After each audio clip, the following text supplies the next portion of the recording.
back here at the End Zone in Mount Gilead.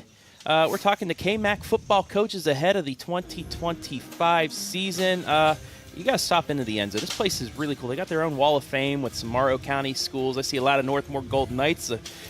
Coach Armrose with me here, but we got Marcus Cortez right behind us. But great food. I try to come in here before any Cardington game I'm covering, every Mount Gilead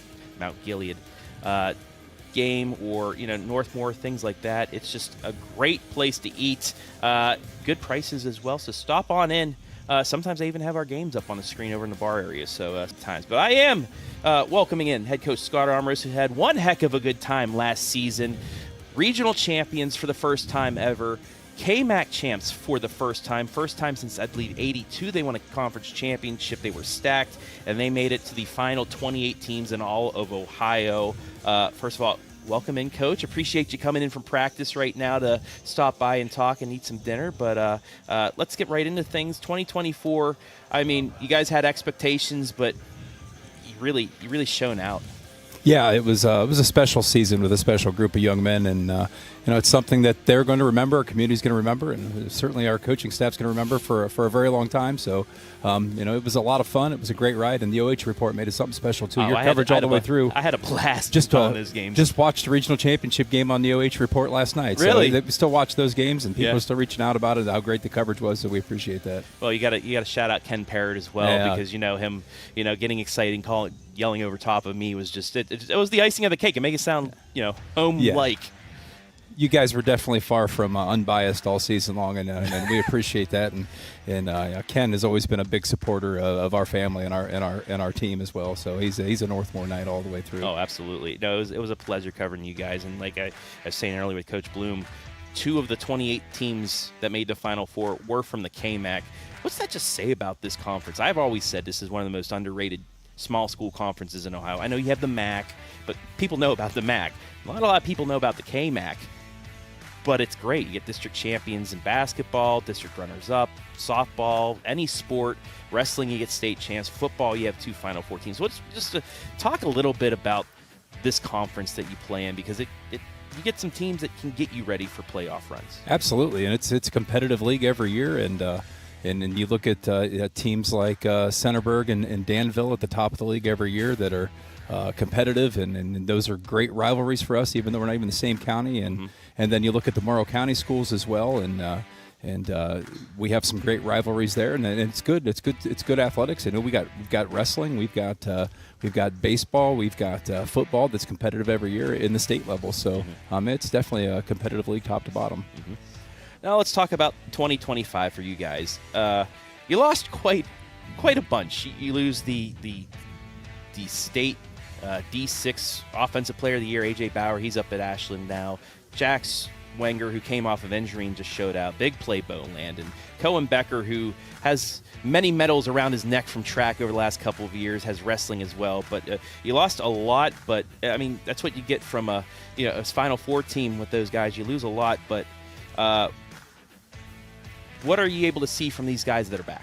That's what makes high school football so much fun. It's the challenge of the next group each season. And we've got 8 seniors that have gained a lot of experience. A lot of them played some JV last year, but they've been waiting for their opportunity, and they're going to get their opportunity now. And they've worked really hard, and they're ready to leave their mark on the program. Yeah.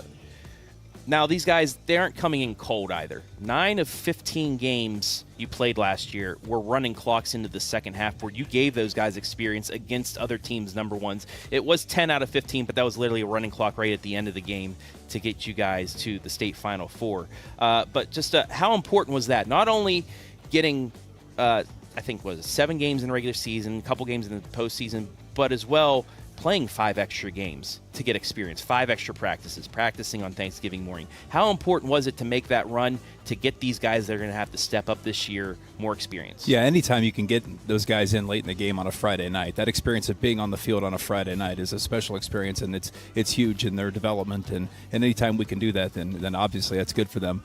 Extending the season, which we've been very fortunate enough to have been able to do here the last few years, that really helps. And you get extra weeks in practice. You get more time with those guys in the weight room. You continue to develop those guys for extended weeks, and that run we made last year is definitely something that's going to help these guys, coming in this year, just because you get those extra 5 weeks. You're very limited in what you can do, and the OHSA limits, your practice time and things like that, so you get an extra 5 weeks to work with those guys, and it's definitely, it's another half season you get them to kind of get them ready to go.